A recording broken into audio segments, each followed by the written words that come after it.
সুপ্রিয় দর্শক মণ্ডলী, আসসালামু আলাইকুম রহমতুল্লাহি বারকাতুহু। তেঁতুলিয়া কাজী টিভির পক্ষ থেকে আপনাদের সবাইকে ধন্যবাদ অভিনন্দন জানিয়ে আজকেও গুরুত্বপূর্ণ একটি প্রশ্ন নিয়ে আপনাদের মাঝে উপস্থিত হয়েছি, যে প্রশ্নটি আমাদের মুসলিম সমাজের সর্বস্তরের মানুষের জেনে রাখা একান্তভাবেই প্রয়োজন। আজকের প্রশ্নটি হলো, ঈদের দিন আকিকা করার বিধান কি?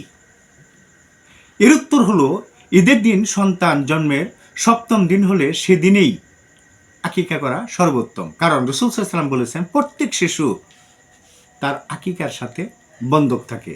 অতএব শিশুর জন্মের সপ্তম দিনে তার পক্ষ থেকে পশু জবাই করতে হয়, নাম রাখতে হয় ও তার মাথা মুন্ডন করতে হয়। যার প্রমাণ আবু দাউদের 2839 নং হাদিসে, সুনান ইবনে মাজার 3165 নং হাদিসে এবং মেশকাতের 4153 নং হাদিসে উল্লেখ রয়েছে। তবে কুরবানির দিনে আকিকার দিন পড়ে গেলে আকিকা ও কুরবানি উভয়টি করতে হবে। আর যদি উভয়টির সামর্থ্য না থাকে তাহলে শুধু আকিকাকেই প্রাধান্য দিতে হবে।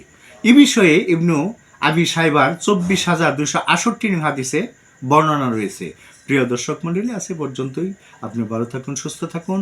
আপনাদের সকলে মঙ্গল উন্নতি কামনা করে আজকের প্রশ্নোত্তর অনুষ্ঠান এখানেই শেষ করছি। আসসালামু আলাইকুম ওয়া রাহমাতুল্লাহি ওয়া বারাকাতুহু।